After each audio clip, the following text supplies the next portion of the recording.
Stories. Godavari తీరాన ఉన్న రామాపురం అనే ఒక పల్లెటూరిలో నరసింహం, వెంకమ్మ అనే వృద్ధ దంపతులుండేవారు. నరసింహం ఒక మోతుబారి రైతు. వారి ఏకైక కుమారుడు రామనాథం. రామనాథానికి కొద్ది నెలల క్రితమే పక్క ఊరికి చెందిన కమలతో వివాహం జరిగింది. కమల కాస్త ధనిక కుటుంబం నుండి వచ్చింది. పట్నంలో దొరికే కొత్త రకం వస్తువులు, సుగంధ ద్రవ్యాలు, ఆడంబరాలంటే ఆమెకు చాలా మక్కువ. అత్తగారు వెంకమ్మ మాత్రం ఎంతో సాధు స్వభావం కలది. ఇంకెడు పనులను విసుగు లేకుండా చేస్తూ మట్టి పొయ్యి మీద ఎంతో ప్రేమగా వంట చేస్తూ ఉండేది. ఒకరోజు ఉదయం కమల తన పొరిగింటి స్నేహితురాలు సుందరితో మాట్లాడుతూ వంటగదిలో హడావిడి చేస్తోంది. సుందరి, ఇటు చూసావా? నిన్న మా ఆయన పట్నం వెళ్ళినప్పుడు ప్రత్యేకంగా చిట్టీలు రాసిచ్చి మరీ ఈ సరుకులు తెప్పించాను. ఇవిగో యాలకులు, లవంగాలు, దాల్చిన చెక్క, అనాస పువ్వు, ఇంకా ఎన్నెన్నో కొత్త రకం సుగంధ ద్రవ్యాలు. ఈ రోజు మా ఇంట్లో పండుగ భోజనం వండి అందర్నీ ఆశ్చర్యపరచాలని అనుకుంటున్నాను. అమ్మో, ఇన్ని రకాల సరుకులా కమలా? ఇవన్నీ పట్నంలో పెద్ద పెద్ద జమీందారుల ఇళ్లలో వాడతారని విన్నాను. మన పల్లెటూరి వంటలకు ఇవన్నీ అవసరమా? మామూలుగా వండుకునే కూరల్లో ఇవి వేస్తే రుచి ఎలా ఉంటుందో ఏమో. అయినా మీ అత్తగారు వెంకమ్మ గారు వంట ఎంతో అద్భుతంగా చేస్తారు కదా, మళ్ళీ నువ్వు ఈ కొత్త ప్రయోగాలు చేయడం ఎందుకంట? అదే నీకు తెలియంది సుందరి. మా అత్తగారు వంట బాగానే చేస్తారు, కానీ ఆవిడ వంట అంతా పాత పద్ధతి. ఉప్పు, కారం, కాస్త పసుపు తప్ప ఆవిడకు మరేమీ తెలియదు. రోజు అదే చప్పడి కూరలు తిని మా ఆయనకు, మావయ్య గారికి విసుగొచ్చుంటుంది. అందుకే ఈ రోజు నేను స్వయంగా వంటగదిలోకి అడుగు పెట్టాను. ఇన్ని రకాల సరుకులు, ఇంత కంబటి నెయ్యి, పట్నం నుండి తెప్పించిన పచ్చి కొబ్బరి వాడి నేను వంకాయ కూర, పప్పు వండితే ఆ వాసనకే వాళ్ళ కడుపు నిండిపోవాలి. ఇకపై ఈ ఇంట్లో వంటలన్నీ నేను చెప్పినట్లే జరగాలి.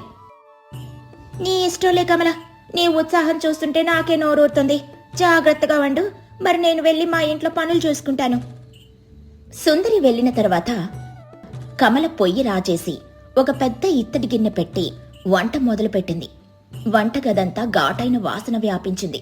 ఆ వాసనకు అప్పుడే పెరట్ల నుండి వచ్చిన వెంకమ్మకు దగ్గొచ్చింది. కమలా, ఏంటమ్మా ఆ వాసన? ఇల్లంతా ఏదో ఘాటైన పొగ అలుముకుంది. పొయ్యిలో పచ్చికట్టెలు ఏమైనా పెట్టావా ఏంటి? ఆ నూనె పొగకు నా కళ్ళు మండిపోతున్నాయి. అది పచ్చికట్టెల పొగ కాదత్తయ్య గారు, నెయ్యి, మసాలాల వాసన. ఈరోజు వంట నేను చేస్తున్నాను కదా, మీరు వెళ్లి బయట అరుగు మీద విశ్రాంతి తీసుకోండి. అది కాదు కమలా, మన పల్లెటూరి జనం కడుపులు ఈ ఘాటును తట్టుకోలేవమ్మా. వంకాయ కూర అంటే మరీ ఇంత నూనె, ఇంత మసాలాలు వేయకూడదు. వంకాయకు ఉండే సహజమైన రుచి చచ్చిపోతుంది. పొయ్యి మంట కూడా మరీ అంత పెద్దగా పెట్టకు. మంట ఎక్కువగా ఉంటే కూర మాడిపోతుంది, కానీ లోపల ఉడకదు. మంటను కాస్త తగ్గించు తల్లి.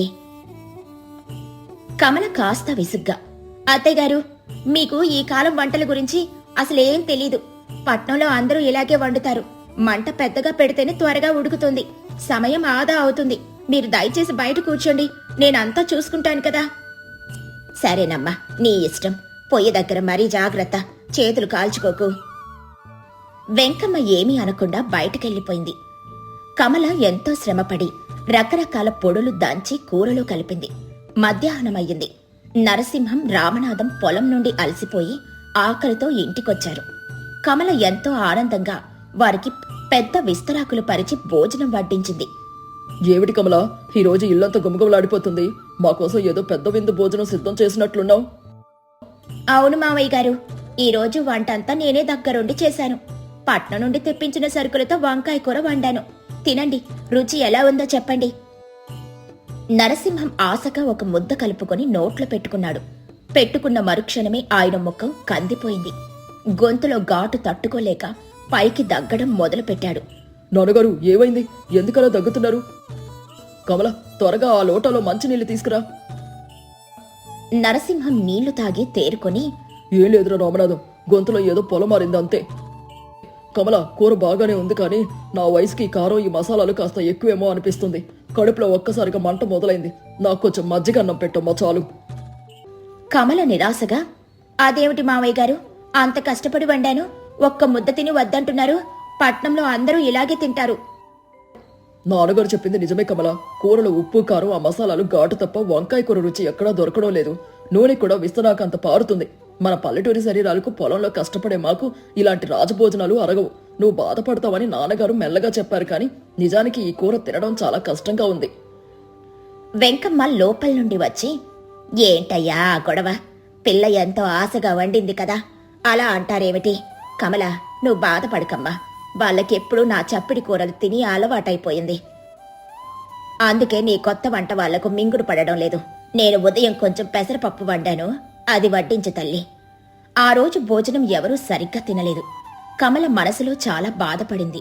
అంత ఖర్చు పెట్టి అంత కష్టపడి వండినా ఎవరికీ నచ్చలేదని ఆమెకు కోపం కూడా వచ్చింది.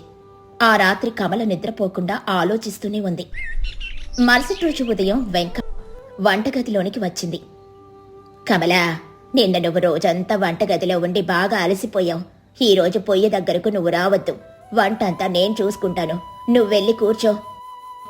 అలాగే అత్తయ్య గారు, నేను కూడా మీ వంట ఎలా ఉంటుందో, అందులో మీరు ఏ రహస్యాలు వాడతారో ఈ రోజు చూస్తాను. నేనిక్కడే ఒక పక్కన కూర్చుంటాను. నా వంటలో రహస్యాలేముంటాయమ్మా? అంతా దేవుడి దయ. సరే, నువ్వు చూద్దువు కాని. వెంకమ్మ ముందుగా పెరట్లోకి వెళ్లి లేత బీరకాయలు, కొద్దిగా తోటకూర కోసుకొనొచ్చింది. అత్తయ్య గారు, అవేం కూరలు? నిన్న నేను తెచ్చిన వంకాయలు, బంగాళదుంపలు ఇంకా ఉన్నాయి కదా, అవి వండకుండా ఈ పిచ్చాకులు, ఆ బీరకాయలు వండుతున్నారేమిటి? పైగా అవి చాలా తక్కువగా ఉన్నాయి. అందరికీ సరిపోతాయా? కమలా, వంటకి ఏ కూరగాయలు వాడామన్నది ముఖ్యం కాదు.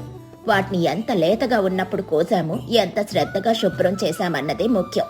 నిన్నటి కూరల కన్నా ఈ రోజు చెట్టు నుండి కోసిన ఈ లేత బీరకాయల్లో ప్రాణం ఉంటుంది. ఇకపోతే ఈ ఆకుకూర మన పెరట్లో పండిన కల్తీ లేని ఆకు. ఇది కడుపుకు ఎంతో చలువ చేస్తుంది. వెంకమ్మ మట్టిపొయ్యి దగ్గరికెళ్లి అందులో చిన్న చిన్న పుల్లలు పెట్టి మంటను చాలా నెమ్మదిగా నిలకడగా ఉండేలా రాజేసింది. మళ్ళీ అంత చిన్నగా పెట్టారేమిటి అత్తయ్య మంటని? ఆ మంటకు ఆ ఇత్తడి గిన్నె వేడెక్కడానికి 1 గంట పడుతుంది. మంట పెద్దగా పెడితే పని త్వరగా అయిపోతుంది కదా అత్తయ్య గారు. వెంకమ్మ చిరునవ్వు నవ్వి, వంట ఎప్పుడు పరుగు పందెం కాదమ్మా. పొయ్యి మీద మంట ఎంత శాంతంగా ఉంటే కూర అంత కమ్మగా ఉడుకుతుంది. మంట ఎక్కువగా ఉంటే కూరలోని నీరంతా ఆవిరైపోయి రుచి మాడిపోతుంది. శాంతంగా ఉడికే కూరలో ప్రతి ముక్క రుచిని పీల్చుకుంటుంది. అగ్నిదేవుడు శాంతంగా ఉంటేనే మనకు అన్నపూర్ణమ్మ సంతోషిస్తుంది. కమలా, నువ్వు ఒకసారి ఈ రోలు దగ్గరికి రా. కమల రోలు దగ్గరికెళ్ళింది. వెంకమ్మ అందులో గుప్పెడు ధనియాలు, 2 ఎండుమిరపకాయలు, కొద్దిగా జీలకర్ర వేసి రోకలితో ఎంతో నెమ్మదిగా దంచడం మొదలుపెట్టింది. ఏంటత్తయ్య గారు ఇది? నిన్న నేను పట్టణం నుండి తెచ్చిన మసాలాలు ఎన్నో ఉన్నాయి. ఆ డబ్బాలు తీసి వాడకుండా ఈ పాత రోట్లో వేసి గంటల తరబడి ఎందుకు దంచుతున్నారు? మీకేమైనా ఓపిక ఎక్కువైందా? ఓపిక లేకపోతే వంట చేయలేము తల్లి. ఆ డబ్బాల్లో ఉన్న పొడులు ఎప్పుడో నెలల క్రితం దంచినవి. వాటిలో ప్రాణముండదు, వాసన మాత్రమే ఉంటుంది. ఇలా మన చేతులతో అప్పటికప్పుడు దంచుకునే మసాలాలు మన శ్రమ ఉంటుంది తల్లి.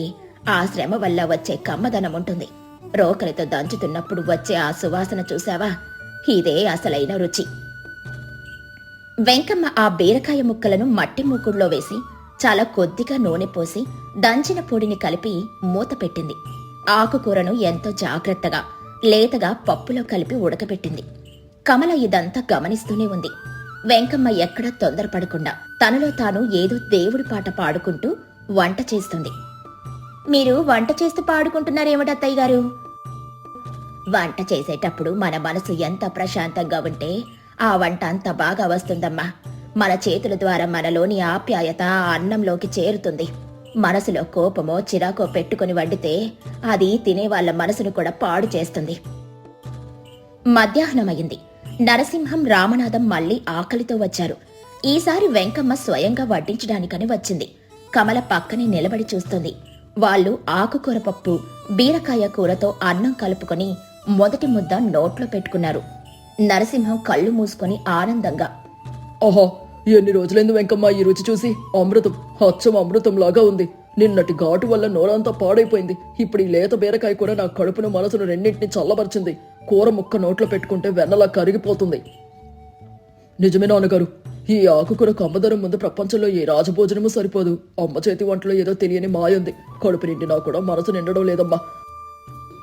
ఇద్దరూ పోటీపడి మరీ తృప్తిగా భోజనం చేశారు. కమలకు ఇదంతా నమ్మశక్యంగా లేదు. వారు భోజనం చేసి వెళ్లిన తర్వాత కమల స్వయంగా ఆ కూరను రుచి చూసింది. ఆ రుచికి ఆమె కూడా ఆశ్చర్యపోయింది. అందులో ఎటువంటి ఘాటైన మసాలాలు లేవు, నూనె అసలే లేదు. అయినా అదొక అద్భుతమైన కమ్మదనాన్ని కలిగి ఉంది. కమల వెంకమ్మ దగ్గరకు పరిగెత్తుకుంటూ వెళ్లి, అత్తయ్యగారు, నాకు నిజం చెప్పండి, మీరు వంట చేస్తున్నప్పుడు నేను పక్కనే ఉన్నాను. మీరు కేవలం ఆ 2 మిరపకాయలు, కొద్దిగా ధనియాలు తప్ప ఏమీ వేయలేదు.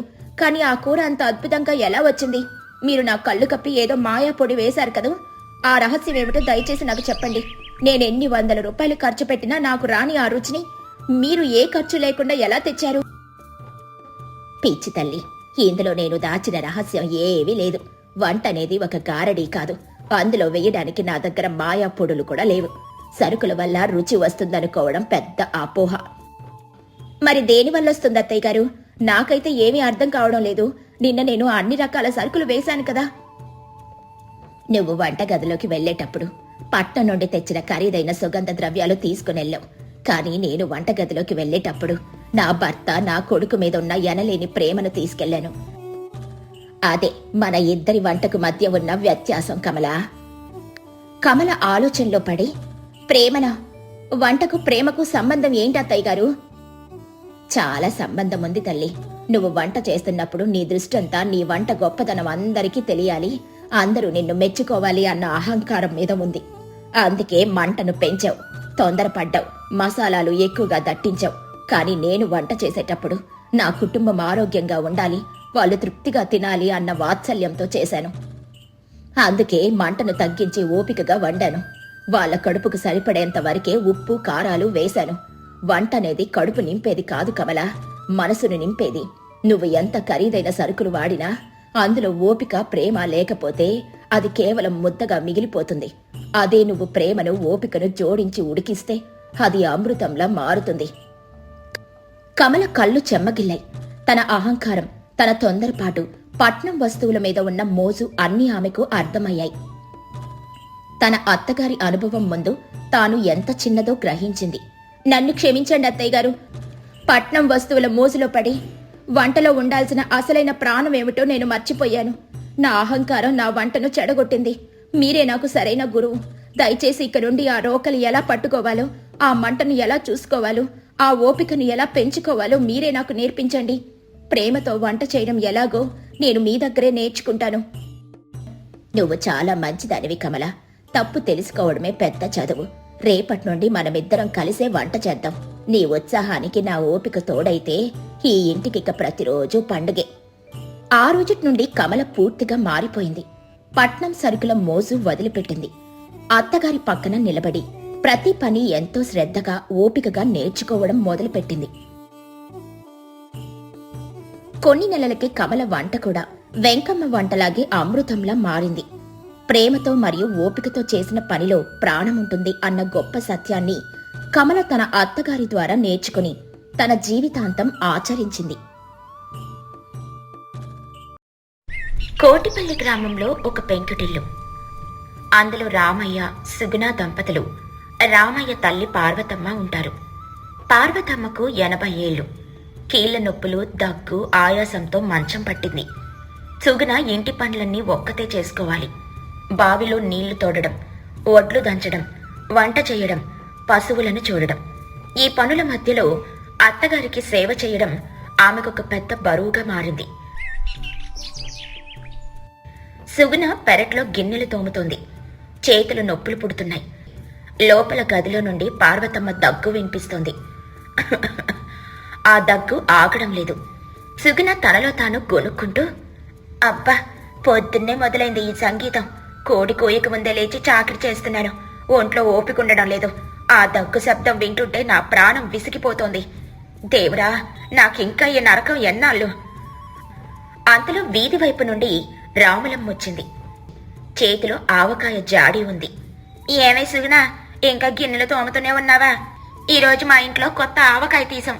నీకు కాస్త రుచి చూపిద్దామని తెచ్చాను. రావి రాములమ్మ, కూర్చో. ఏం గిన్నెలే, తెల్లవారితే చాలు ఈ గిన్నెల గోల, ఆ ముసల్దాని గోల నాకు పిచ్చెక్కేస్తుంది. అవునవునే, వింటున్నాను. వీధి చివరి వరకు వినిపిస్తోంది ఆ దగ్గు. పాపం, నువ్వు ఒక్కదానివి ఎలా నెట్టుకొస్తున్నావో. మా అత్తగారైతే మొన్ననే కాలం చేశారు. నాకు ఆ గొడవ తప్పింది. నీ అదృష్టం బాగుందిలే రాములమ్మ. నా జాతకం బాగాలేదు. మా అత్తగారికి ప్రాణం కట్టిది. ఆ మంచం మీద నుండి కదలరు, కానీ అన్ని సమయానికి అందాలి. వేడి నీళ్లు, చాయి, మందులు.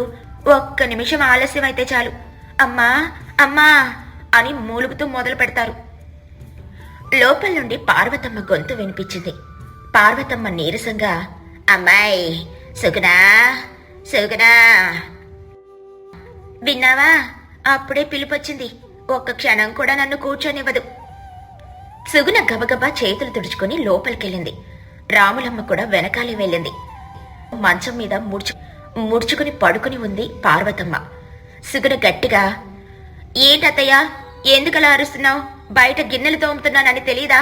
చేతికి పని అంటుకోనివ్వవా? పార్వతమ్మ దగ్గుతూ, కాదమ్మా, గొంతు ఎండిపోతుంది. కాస్త వేడి నీళ్ళేస్తావా తల్లి? ప్రాణం లాగేస్తుంది. అబ్బా, ఇప్పుడే పొయ్యి రాజేశాను. నీళ్లు కాగడానికి టైం పడుతుంది. అప్పటిదాకా ఆ బిందెలో ఉన్న చన్నీళ్లు తాగొచ్చు కదా. ఎప్పుడు వేడి నీళ్లే కావాలా? చన్నీళ్లు తాగితే దగ్గెక్కువ అవుతోందమ్మా. ఊపిరాడడం లేదు. నీ చాకరీ చేయలేకపోతున్నాను. పొద్దున్నే లేచి నీకు సపర్యలు చేయడానికే సరిపోతుంది. నాకేమైనా 10 చేతులున్నాయా? కాసేపు ఓపిక పట్టలేవా? పార్వతమ్మ కళ్ళల్లో నీళ్లు తిరిగాయి. ఆమెమీ మాట్లాడలేకపోయింది. మౌనంగా కళ్ళు మూసుకుంది. మరీ అంత పట్టుదల ఎందుకే సుగుణ? ముసలి ప్రాణం కదా, ఇచ్చే ఏదో ఒకటి. నీకేం తెలుసు రాములమ్మ, రోజు అనుభవించేవాడికి తెలుస్తుంది ఈ బాధ. సరేలే, ఇస్తానుండు. సుగుణ విసురుగా వంటింట్లోకి వెళ్లి పొగలు కక్కుతున్న నీళ్లు ఒక గ్లాసులో తీసుకుని వచ్చింది. ఇదిగో నీళ్లు, తాగి పడుకో. మళ్ళీ నన్ను పిలవకు. మా వారికి ఇంకా వంట చేయలేదు. సరేలే సుగుణ, నువ్వు మరీ కష్టపడిపోతున్నావు. మీ ఆయన ఏమి అనడా? ఆయనదేముంది, ఉదయం తిని పొలానికి వెళ్తారు, సాయంత్రం వస్తారు. అమ్మని జాగ్రత్తగా చూసుకో అని ఒక ఉచిత సలహా పారేసి వెళ్తారు. ఇంట్లో ఉండేది నేను కదా, నరకం అనుభవించేది నేను. మధ్యాహ్నం రామయ్య పొలం నుండి ఇంటికొచ్చాడు. ఎండలో నడిచి రావడం వల్ల బాగా అలసిపోయున్నాడు. కాళ్ళు కడుక్కొని లోపలికి వెళ్లి తల్లిని చూశాడు. పార్వతమ్మ కళ్ళు మూసుకునుంది. అబ్బా, ఎలా ఉంది ఈరోజు? పార్వతమ్మ కళ్ళు తెరిచి కొడుకుని చూసి నవ్వింది. కాని ఆ నవ్వులో జీవం లేదు. బాగానే ఉందిరా కన్నా. నువ్వు వచ్చావా? భోజనం చేశావా? ఇంకా లేదమ్మా, ఇప్పుడే వచ్చాను. సుగుణ, అన్నం వడ్డించు. సుగుణ వంటింట్లో నుండి విస్తరాకు తీసుకుని వచ్చింది. రామయ్యకి వడ్డిస్తుంది. సుగుణ, అమ్మ ఈరోజు ఏమైనా తిన్నదా? ఉదయం నుండి నీరసంగా ఉన్నట్టుంది. తిన్నదిలేండి, ఇడ్లీ పెట్టాను. 2 ముక్కలు తిని పక్కన పెట్టింది. ఆకలి లేదట. అయినా ఆ మంచం మీద పడుకొనుంటే ఆకలి ఎలా వేస్తుంది? చేతులు కాళ్ళు కదిలిస్తే కదా ఆకలేసేది. పైగా పొద్దున్నే చాయ్ తాగుతూ దుప్పడ మీద వలకబోసింది. ఆ దుప్పటి ఉతికి ఆరేసేసరికి నా నడుము విరిగింది. పక్కనే రాములమ్మ వాళ్ళ అత్తగారు పోయినప్పుడు ఆవిడ ఎంత ఏడ్చిందో ఇప్పుడు నాకు అర్థమవుతుంది. బతుకున్నన్ని రోజులు నరకం, పోతే దుఃఖం. రామయ్య బాధగా, అలా అనుకు సుగుణ. వయసు మళ్ళిన వాళ్ళు చేతులు వణుకుతాయి, తెలియక వలకపోస్తారు. దానికి అంతలా కోప్పడాలా? వాళ్ళకి జీర్ణశక్తి తగ్గిపోతుంది. కాస్త ఓపికగా చూసుకోవాలి. మొన్న నీకు జ్వరం వచ్చినప్పుడు అమ్మ తన మోకాల నొప్పులు కూడా లెక్క చేయకుండా నీ పక్కనే కూర్చొని సేవ చేసింది గుర్తులేదా? ఓహో, అప్పుడు చేసింది ఇప్పుడు చెప్పుకుంటున్నారా? ఆవిడ చేసింది 4 రోజులు, నేను చేస్తున్నది 4 ఏళ్లుగా. ఓపిక నాకే ఉండాలి. మీకే? మీరు దర్జాగా పొలం వెళ్ళిపోతారు. ఇక్కడ ఆవిడ చేసే వింతలు, అడిగే చాకరీ నాకే తెలుసు. ఈ రోజు పొద్దున్నే వేడి నీళ్లు కావాలట, అరగంటకి చాయ్ కావాలట, మళ్ళీ మజ్జిగ కావాలట. మధ్యలో పక్కింటి వాళ్ళతో మాట్లాడితే పిలుపుల మీద పిలుపులు. నేను మనిషినా యంత్రాన్నా? నాకు కాస్త విశ్రాంతి కావాలి కదా. భార్యకి ఎదురు చెప్తే గొడవవుతుందని భయం. తల్లిని ఏమీ అనలేక బాధ. అతడికి ఆ పూట అన్నం సహించడం లేదు. అప్పుడే పొడిగింటి కాంతమ్మ, ఆమె భర్త సుబ్బయ్య వచ్చారు. ఎవయ్యా రావయ్యా, భోజనం చేస్తున్నావా? తిను తిను. రండి సుబ్బయ్య గారు, రండి కాంతమ్మ గారు, కూర్చోండి. వద్దులే నాయనా, నువ్వు తిను. మేము పార్వతమ్మ గారిని పలకరిద్దామని వచ్చాం. నిన్న రాత్రి దగ్గు బాగా వినిపించింది. పాపం నిద్రపోయిందో లేదోనని చూడ్డానికి వచ్చాం. రండి పిన్ని గారు, ఆవిడ గదిలో ఉన్నారు. దగ్గుకేం తక్కువ లేదు. రాత్రంతా ఊరందరికీ వినిపించేలా దగ్గుతూనే ఉన్నారు. నాకే నిద్ర లేదు. కాంతమ్మ, సుబ్బయ్య పార్వతమ్మ గదిలోకి వెళ్లారు. పార్వతమ్మ వాళ్ళని చూసి లేవడానికని ప్రయత్నించింది. లేవకండి పార్వతమ్మ గారు, పడుకునే ఉండండి. ఎలా ఉంది ఆరోగ్యం? ఏముంది కాంతమ్మ, కాలం తీరే కోసం ఎదురు చూపులు, శరీరం సహకరించడం లేదు. కోడలికి బరువైపోయాను. దేవుడు నన్నెప్పుడు తీసుకుపోతాడో. బరువు కాకపోతే మరేంటత్తయ్యా? ఇందాక అదే చెప్తున్నాను పిన్ని గారు. ఆవిడకి సమయానికి అన్నీ కావాలి. నా పరిస్థితి ఎవరూ అర్థం చేసుకోరు. నేను పొద్దున్నే లేచి బావిలో నీళ్లు తోడి, వంట చేసి, ఇల్లు ఊడ్చి, ఇన్ని పనులు చేసుకుని వచ్చి చూస్తే ఆవిడ మంచం మీద నీళ్లు పోసుకుని ఉంటుంది. మళ్ళీ ఆ బట్టలు మార్చాలి. నా ఓపిక నశించిపోతుంది. కాంతమ్మ సుగుని వైపు తీక్షణంగా చూసింది. సుగుణ మాటల్లో ఉన్న కాఠిన్యం ఆమెను బాధ పెట్టింది. సుగుణ, పెద్దవారు ఇంట్లో ఉండడం ఒక వరమమ్మా. వాళ్ళు మనల్ని పెంచి పెద్ద చేసి ఇప్పుడు విశ్రాంతి తీసుకుంటున్నారు. వాళ్ళని బరువు అనుకుంటే ఎలా? చిన్నప్పుడు మనం బట్టల్లో పోస్తే వాళ్ళు విసుక్కున్నారా? ప్రేమగా కడిగి పౌడర్ రాశారు కదా. మీకు చెప్పడం తేలికే పిన్ని గారు, చేసేవాడికి తెలుస్తుందా బాధ? రోజులో సగం సమయం ఆవిడికి కేటాయించాలి. నా ఒళ్ళు కూడా హోనం అయిపోతుంది. నాకు సాయం చేయడానికి ఎవరైనా ఉన్నారా? అమ్మాయి సుగుణ, నువ్వు ఇప్పుడు యవ్వనంలో ఉన్నావు, నీకు బలం ఉంది. కానీ ఆలోచించు, ఒకప్పుడు పార్వతమ్మ కూడా నీలాగా గడప గడపలా తిరిగి పనులు చేసేది. రామయ్యని ఎత్తుకుని పెంచింది, పొలం పనులు చేసింది. ఈ రోజుకి ఆమెకి చేత కావడం లేదు. అది ఆమె తప్పు కాదు కదా. రేపు నీ పరిస్థితి కూడా అంతే కదా. నాకు ఆ కర్మ పట్టదులేండి. నేను నా పిల్లలకి భారం కాను. నేను చేతనైనంత వరకు నా పనులు నేనే చేసుకుంటాను. అలా అనకు తల్లి. కాలం ఎవరి కోసం ఆగదు. చక్రం తిరుగుతూనే ఉంటుంది. ఈ రోజు నువ్వు అత్తగారిని ఎలా చూసుకుంటున్నావో రేపు నీ కోడలు నిన్ను అలాగే చూసుకుంటుంది. నీ పిల్లలు అన్నీ గమనిస్తూ ఉంటారు. వాళ్ళు మాటలు నేర్చుకోకపోవచ్చు, కానీ ప్రవర్తన నేర్చుకుంటారు. మా అమ్మ నాయనమ్మని బాగా చూసుకుంది అని వాళ్ళు అనుకుంటేనే రేపు వాళ్ళు నిన్ను చూస్తారు. సుగుణ ముఖం తిప్పుకుంది. ఆమెకు ఆ మాటలు నచ్చలేదు. నాకేం చెప్పకండి, నా బాధ నాది అని విసురుగా బయటకు వెళ్ళిపోయింది. సుబ్బయ్య మళ్ళీ ఏదో పని మీద అటుగా వచ్చాడు. రామయ్య, రేపు ఊర్లో సత్యనారాయణ వ్రతం ఉంది, గుడికి రావాలి. ప్రసాదం కూడా బాగుంటుంది. తప్పకుండా వస్తాను సుబ్బయ్య గారు. అమ్మకి కాస్త నలతగా ఉంది కదా, సుగుణని తోడుంచి నేను వస్తాను. రాములమ్మ గోడవతల నుండి తొంగి చూసింది. ఏమే సుగుణా, రేపు వ్రతానికి రావా? ఊరంతా వస్తున్నారు. అందరూ కొత్త చీరలు కట్టుకుని వస్తున్నారు. నువ్వు మాత్రం ఆ ముసలిదాని సేవలో ఉండిపోతావా? ఎన్నాళ్ళు ఇలా బతుకుతావు? కాస్త బయట ప్రపంచం చూడవే. ఏం చెయ్యను రాములమ్మ, నా రాత అలా ఉంది. నేను కూడా వస్తాను. ఎన్నాళ్ళైందో గుడికెళ్ళి ఈ ఇంటి నుండి కాస్త బయటపడతాను. నేను రాకపోతే నా ప్రాణం ఊరుకోదు. అదేంటి సుగుణ, అమ్మను ఒక్కదానివే వదిలేసి ఎలా వెళ్తావు? దగ్గొస్తే నీళ్ళిచ్చే వాళ్ళు ఉండాలి కదా. ఒక గంట ఉంటే నేను వచ్చి నిన్ను పంపిస్తాను. అబ్బే కుదరదు. అందరితో పాటు వెళ్తేనే బాగుంటుంది. పక్కన రాములమ్మకి చెప్పి వెళ్దాంలే. లేదా మంచం పక్కన బిందె పెట్టి వెళ్దాం. ఆవిడకి దాహం వేస్తే తీసుకుని తాగుతుందిలేండి. అంతేకాని నేను మాత్రం ఇంట్లో ఉండను. అంతలో లోపల నుండి గట్టిగా దగ్గు శబ్దం. అమ్మాయి సుగుణా, అమ్మాయి అనే పిలుపు వినిపించింది. ఈసారి పిలుపులో ఆవేదన ఎక్కువగా ఉంది. అబ్బబ్బబ్బా, మళ్ళీ మొదలు. ఒక్క క్షణం ప్రశాంతత లేదు. వస్తున్నా వస్తున్నా వస్తున్నా. దేవుడా, నన్నెప్పుడు విడిపిస్తావయ్యా? సుగుణ కోపంగా లోపలికెళ్ళింది. కాంతమ్మ అప్పుడే పెరటి దారి గుండా వచ్చింది. ఆమె సుగుణ మాటలు, ప్రవర్తన గమనించింది. ఆమె రామయ్య పక్కన నిల్చుంది. లోపల గదిలో పార్వతమ్మ మంచం మీద నుండి కింద పడబోయింది. జాగ్రత్తగా పడుకోలేవా అత్తయ్య? కింద పడితే ఎముకలు విరుగుతాయి. మళ్ళీ ఆ సేవ నేను చేయలేను. ఎప్పుడూ ఏదో ఒక గొడవ నీతో. సుగుణ, కాలాడటం లేదు, ఆయాసంగా ఉంది. నీకేం తెలీదు. పదే పదే నన్ను పిలవకు. నోరు మూసుకుని పడుకో. నాకు చాలా పనులున్నాయి. పార్వతమ్మ కన్నీళ్లు పెట్టుకుంది. ఆ కన్నీరు ముడతలు పడిన ఆమె బుగ్గల మీద నుండి జారింది. నాకు చావు రాక ఏడుస్తున్నాను తల్లి. నిన్ను ఇబ్బంది పెట్టాలని కాదు, నేను భారమయ్యానని నాకు తెలుసు. నీ ఏడుపు చూసి నాకు జాలి కలగడం లేదు, చిరాకు వస్తుంది.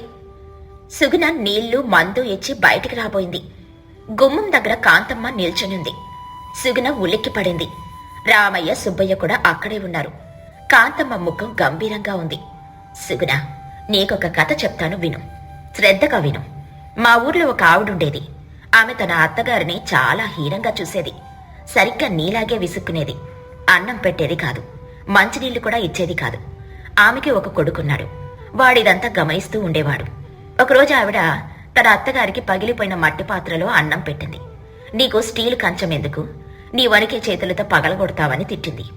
ఆ మరుసటి రోజు ఆమె కొడుకు ఇంటి వెనక కూర్చొని ఒక చెక్క ముక్కని చెక్కుతూ ఉన్నాడు. ఆవిడ వెళ్ళి, ఏం చేస్తున్నావురా కన్నా అని అడిగింది. అప్పుడు ఆ పిల్లాడు ఏం చెప్పాడో తెలుసా? సుగుణ ఆశ్చర్యంగా చూసింది. ఏం చెప్పాడు పిన్నిగారు? వాడన్నాడు, అమ్మా, నువ్వు ముసలిదానివయ్యాక నీకు అన్నం పెట్టడానికి చెక్క గిన్నె తయారు చేస్తున్నాను. మట్టిదైతే పగులుతుంది, స్టీల్దైతే నువ్వు పగలగొడతావు కదా, అందుకే ఇప్పుడే నీకోసం ఈ చెక్క గిన్నె చేస్తున్నానని చాలా అమాయకంగా చెప్పాడు. సుగుణ గుండెలో రాయి పడ్డట్టయింది. ఆ పిల్లాడి మాటకి ఆ తల్లి గుండె పగిలింది. కళ్ళ వెంట నీళ్లొచ్చాయి. సుగుణ, నువ్వు విసుక్కునే ప్రతి మాట, నువ్వు చూపించే ప్రతి నిర్లక్ష్యం నీ భవిష్యత్తుకి పునాది. కర్మ ఎక్కడికి పోదు, తిరిగి మన దగ్గరికే వస్తుంది. రేపు నీ శరీరం కూడా కృషించిపోతుంది, చర్మం ముడతలు పడుతుంది. అప్పుడు నీ కోడలు నీకు ఇలాగే సమాధానం చెప్తే నువ్వు తట్టుకోగలవా? నీ గొంతు ఎండిపోయినప్పుడు నేను పనిలో నిమగ్నమై ఉన్నాను, తర్వాత తాగు అని నీ కోడలంటే నీ మనసు ఎంత విలవిలలాడుతుందో ఒక్కసారి ఊహించుకో. సుగుణ మౌనంగా తలదించుకుంది. రామయ్య కళ్ళల్లో నీళ్లు తిరిగాయి. ఆ మాటలు సుగుణ అంతరాత్మను తట్టిలేపాయి.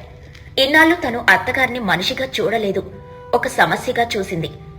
అమ్మాయి, రామయ్య నిన్ను ఏమీ అనలేకపోవచ్చు, కానీ ఆ దేవుడు చూస్తున్నాడు. తల్లిదండ్రుల సేవ అంటే భగవంతుడి సేవ. ఆ తల్లి కన్నీరు ఇంటికి మంచిది కాదు. ఆమె ఆశీర్వాదం ఉంటేనే మీ వంశం చల్లగా ఉంటుంది. ఆవిడికి కావాల్సింది నీ ఆస్తి కాదు, కాస్త ఆదరణ. ప్రేమగా ఒక మాట, తిన్నావా అత్తయ్య అని అడిగితే చాలు, ఆవిడ కడుపు నిండిపోతుంది. నిజమే సుగుణ, ఆవిడ నిన్ను కూతుర్లా భావిస్తుంది కాబట్టి అమ్మాయి అని పిలుస్తుంది. అదే పని మనిషిని పిలిచినట్టు పిలవడం లేదు కదా. ఆ పిలుపులో ఉన్న ఆత్మీయతను గుర్తించు, విసుగుని వదిలే, ప్రేమను చూపించు. అప్పుడు ఆ సేవ నీకు బరువుగా అనిపించదు, బాధ్యతగా అనిపిస్తుంది. రేపు ఆవిడ కళ్ళు మూస్తే నువ్వెంత ఏడ్చినా ఆవిడ తిరిగి రాదు, ఉన్నప్పుడే చూసుకోవాలి. సుగుణ కళ్ళల్లో నుండి కన్నీళ్లు రాలే. ఇన్నాళ్లు తను ఎంత కఠినంగా ప్రవర్తించిందో ఆమెకు అర్థమైంది. అత్తగారి నిస్సహాయత, తన అహంకారం ఆమె కళ్ళ ముందు కదిలాడాయి. రాములమ్మ చెప్పిన చాడీలు, తన స్వార్థం ఎంత తప్పో తెలిసింది. తప్పు చేశాను పిన్నిగారు, నిజంగానే నేను రాక్షసులా ప్రవర్తించాను. ఆవిడ బాధను అర్థం చేసుకోకుండా నా కష్టం గురించే ఆలోచించాను. రేపు నా గతి కూడా ఇంతే కదా అన్న ఆలోచన నాకు రానేలేదు. మీ కథ నా కళ్ళు తెరిపించింది. ఆ చెక్క గిన్నె నా చేతికి రాకూడదు. సుగుణ, నువ్వు కష్టపడుతున్నావని నాకు తెలుసు, కానీ అమ్మకి మనం తప్ప ఎవరున్నారు చెప్పు? ఆమె పోతే మళ్ళీ రాదు. అవునండి, నన్ను క్షమించండి. ఇకపై అత్తయ్యని కంటికి రెప్పలా చూసుకుంటాను. ఇది నా బాధ్యత కాదు, నా అదృష్టం. సుగుణ వెంటనే వంటింట్లోకి పరిగెత్తింది. పాలు తీసుకుని పొయ్యి మీద పెట్టి వేడి చేసింది. ఆ గ్లాస్ పట్టుకుని అత్తగారి గదిలోకి వెళ్ళింది. పార్వతమ్మ ఇంకా ఏడుస్తూనే ఉంది. అత్తయ్య, ఏడవకు, నేను తప్పు చేశాను. ఇక నిన్ను విసుక్కోను. ఇదిగో వేడి వేడి పాలు తాగు, గొంతుకి హాయిగా ఉంటుంది. పార్వతమ్మ ఆశ్చర్యంగా కోడలి వైపు చూసింది. సుగుణ కళ్ళల్లో పశ్చాత్తాపం కనిపించింది. కోడలి స్పర్శలో మార్పు ఆమెకు తెలిసింది. పర్లేదులే తల్లి, నువ్వు మాత్రం ఏం చేస్తావు? పొద్దస్తమాన చాకిరి, అలసిపోతావు కదా, నేను అర్థం చేసుకోగలను. నీకు కోపం వచ్చినా పర్లేదులే, నన్ను వదిలేయకు. అలా అనకత్తయ్యా, నువ్వు మాకు బరువు కాదు. నువ్వు ఉంటేనే మా ఇంటికి కల. నీకు సేవ చేసుకోవడం నా పుణ్యం. ఇన్నాళ్ళు తెలియక అరిచానత్తయ్యా, క్షమించండి. పార్వతమ్మ మనసు గాలిలో తేలిపోయినట్టు అనిపించింది. ఆమె దగ్గు కూడా తగ్గినట్లు అనిపించింది. మనసు ప్రశాంతంగా ఉంటే జబ్బు కూడా సగం నయమవుతుంది కదా. బయటున్న కాంతమ్మ, సుబ్బయ్య, రామయ్య ఈ దృశ్యం చూసి సంతోషించారు. రాములమ్మ చూసి, ఏమే సుగుణ, అప్పుడే మారిపోయావా? రేపు గుడికి రావట్లేదా? సుగుణ నవ్వుతూ, మారాను రాములమ్మ, గుడికి వస్తాను కానీ అత్తయ్యకి సేవ చేశాకే. దేవుడు గుడిలోనే కాదు, ఇంట్లో పెద్దవారి రూపంలో కూడా ఉంటాడు. నువ్వు కూడా మారు. మన అత్తమామలు మనకి భారం కాదు, మన భవిష్యత్తుకి మార్గదర్శకులు. వారిని గౌరవిస్తేనే రేపు మన పిల్లలు మనల్ని గౌరవిస్తారు. ఆ రోజు నుండి సుగుణ ప్రవర్తనలో పూర్తి మార్పు వచ్చింది. పార్వతమ్మను ఎంతో అపురూపంగా చూసుకునేది. సుగుణ ప్రేమకి పార్వతమ్మ ఆరోగ్యం కూడా మెరుగుపడింది. ఆ ఇల్లు ఇప్పుడు ప్రశాంతతకు నిలయంగా మారింది. ఈ కథలోని నీతేంటంటే, పెద్దలను గౌరవించడం, వారిని ఆదరించడం మన కనీస ధర్మం.